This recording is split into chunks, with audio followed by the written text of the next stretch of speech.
The FNaF Beta series has quickly become one of, if not my favorite FNaF fan game series of all time, being a few simple games meant to show a fan-made interpretation of the classic FNaF trilogy in an earlier, more unfinished state, utilizing real scrapped content as well as more creative elements.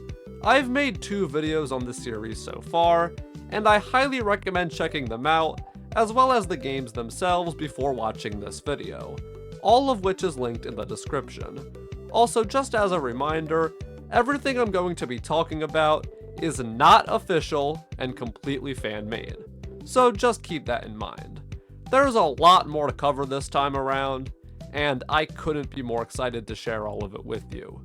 So buckle up as we continue our journey through the FNaF Beta series.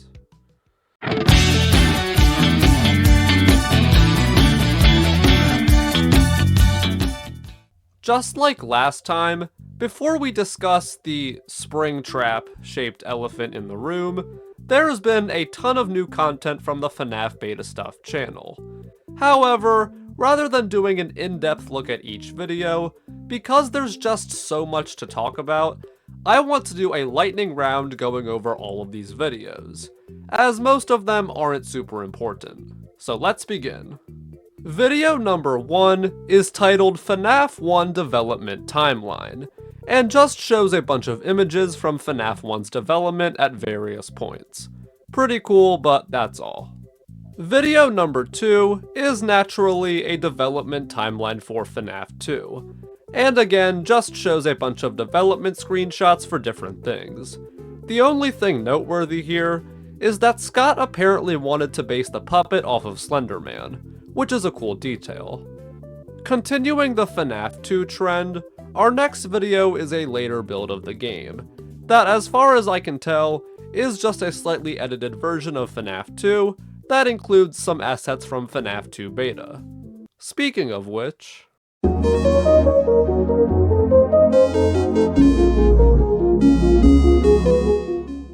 a couple months ago, FNaF 2 Beta received a decently big update that added some new content and various fixes. In terms of the new content, a new character was added called Old Amadeus, which is just a withered version of Amadeus from FNaF 1 Beta.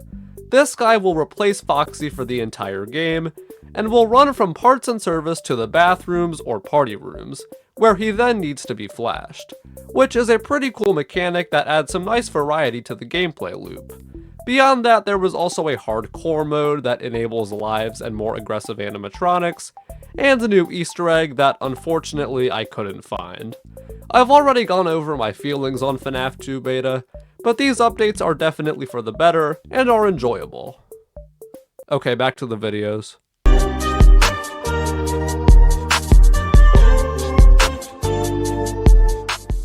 Our next video is FNaF 3 Early Screenshots, which gives us a ton of information on FNaF 3 Beta, such as new looks of Springtrap.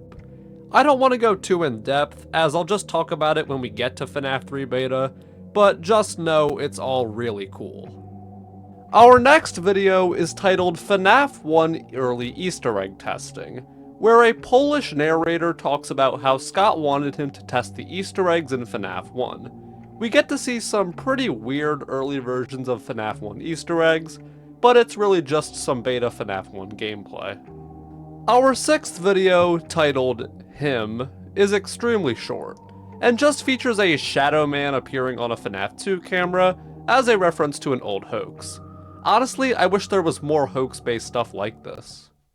Our second to last video is titled FNaF 3 Game Doc Demo Footage, and features the narrator showcasing a supposed demo of FNaF 3, as well as a now corrupted text file explaining all of the changes. We get to see a lot of FNaF 3 beta that I'll talk about later, while the narrator adds some notes throughout the game.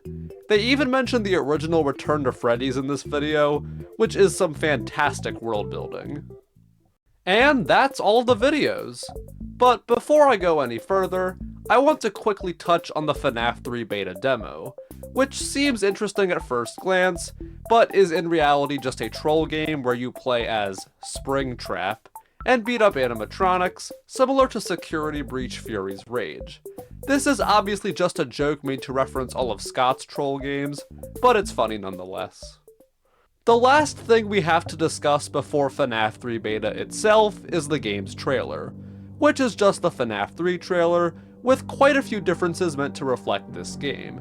There's a ton of really cool small changes here, like the text becoming purple instead of red, or Chica looking at the camera instead of Bonnie. And I'm just a fan in general of the vibes here. And now, we can finally talk about what you've all been waiting for. FNaF 3 Beta. The page for this game features 0 screenshots for some reason, as well as a description similar to the other two games. FNaF 3 has always been one of my favorite FNaF games, so let's see how this one holds up.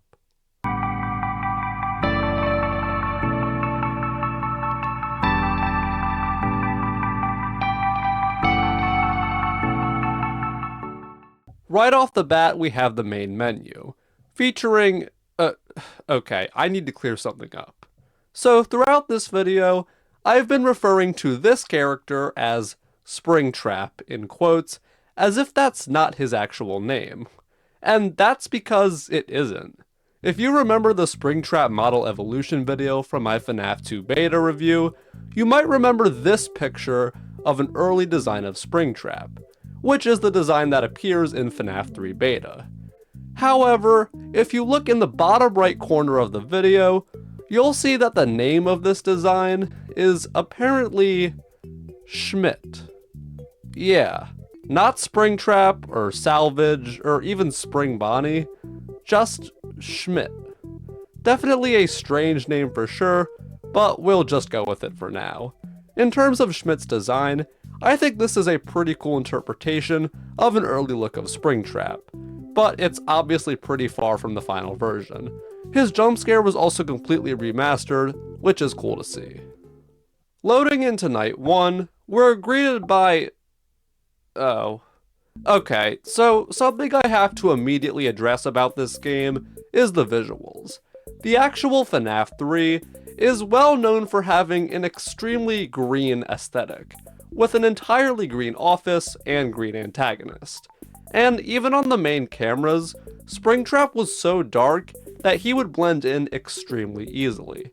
However, in FNaF 3 Beta, there's pretty much no distinct aesthetic, instead just feeling like FNaF 2 without all of the Pizzeria elements. There was a minor visual update that improved some cameras and renders, but the game still didn't really have a distinct color palette. While I completely understand why this was done, I do still think this game would benefit from a stronger visual identity. Moving on to the gameplay, there's a lot of new and a lot of mechanics from FNaF 3. We have a similar map with only 2 vents, a flashlight for the hallway, as well as the audio lures and maintenance panel.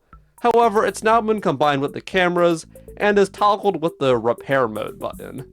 Finally, we have the return of the toxic meter, which is actually utilized really well, being able to end your game if your ventilation is off for too long, or if your vent seal is on for too long, which adds some extremely creative game design. Of course, the first night is nothing super intense, but it gets us familiar with the mechanics, while also having an actual threat, unlike FNaF 3. After completing night 1, we're actually greeted by a minigame, with these ones being an alternate retelling of FNaF 3's end-of-night minigames, with alternate being the key word here. Right off the bat, the most interesting thing about this minigame is the prison suit on William, which implies that he somehow escaped prison to come and destroy the animatronics, which is cool. A lot of the sprites here are just reused from FNaF 2, which makes sense as I doubt this team has much pixel art experience. Using the arcade to control Shadow Freddy somehow, we make our way down a hall and find Freddy, before luring him to the back room and having to dismantle him. Just like the main gameplay, while all of the main ideas are still present, the extra changes are what really make these games cool in my opinion. Moving on to night 2, we have the introduction of Withered Toy Chica, who will just wander around the halls, while occasionally climbing into vents to reach your office.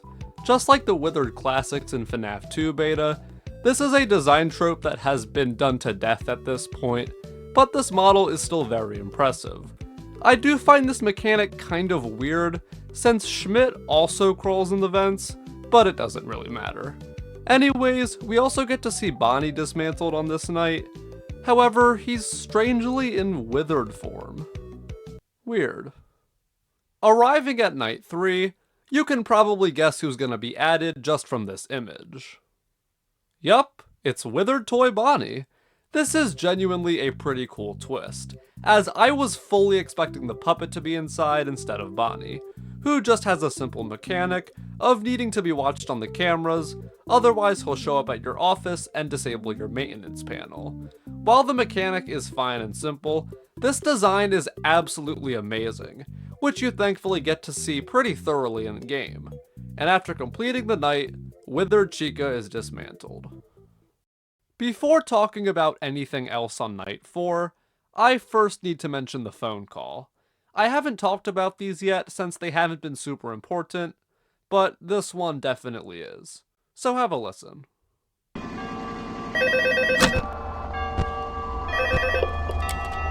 man, so, I know you don't spend time with us a lot during the day because of, well, you know why, but let me fill you in on what we did over here for the past few days. We found a bunch of old stuff, but most importantly, we came up with a story. The idea is that the story is going to be told to people as they go through the attraction. Well, we didn't exactly come up with it. Remember those urban legends surrounding Freddy Fazbears? We decided to use the oldest about this supposed murderer who was taking jumps at Freddy and then using his position to lure and murder kids. Pretty fitting, huh? People even came up with a name for him. Michael, Mike, something like that. We also had a really weird surname, but I don't remember. Anyways, hang tight there, man. See ya. Wow, that's interesting. I mean, it kind of sounds like Mike Schmidt may actually be the killer in this universe. But probably not. Anyways, this night adds Toy Freddy, who works like Phantom Balloon Boy, and that's it. Oh, and Foxy gets destroyed.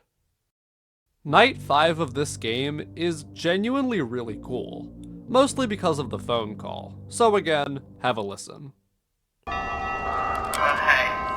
I don't even know where to begin. Things over here are not good. Not good at all.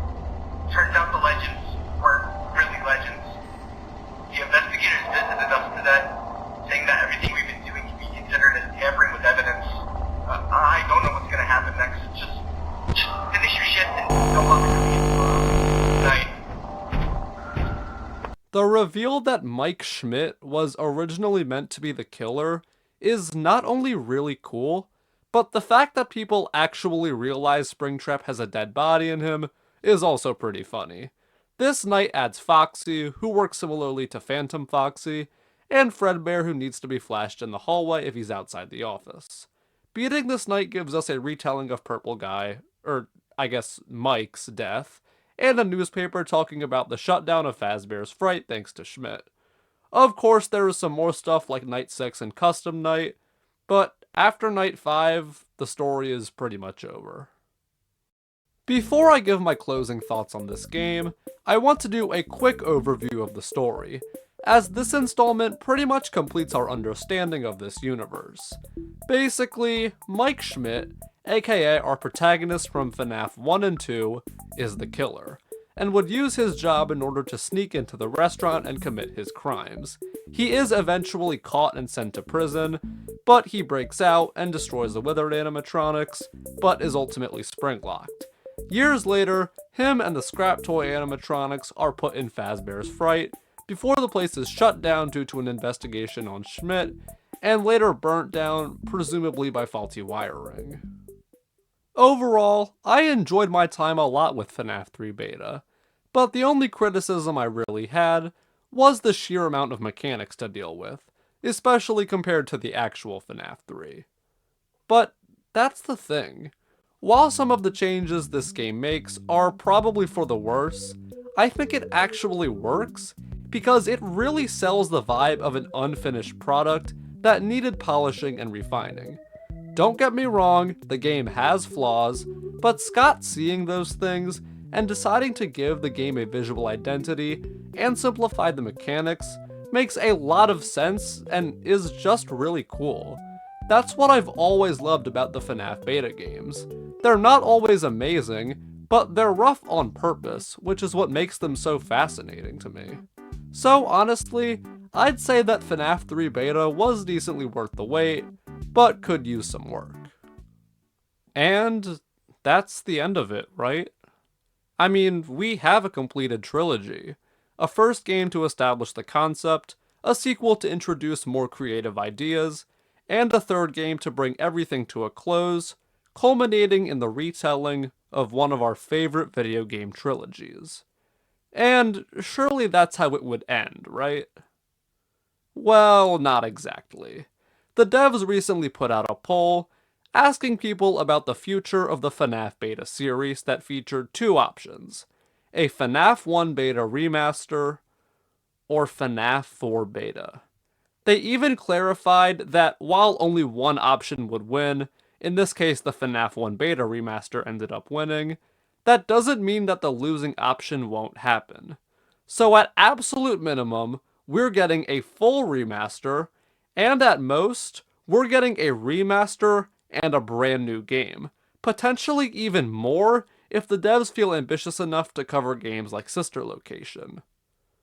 And honestly, after what we've seen so far, I couldn't be more excited. I'm Supersonic, like and subscribe if you enjoyed, and I'll see you all next time.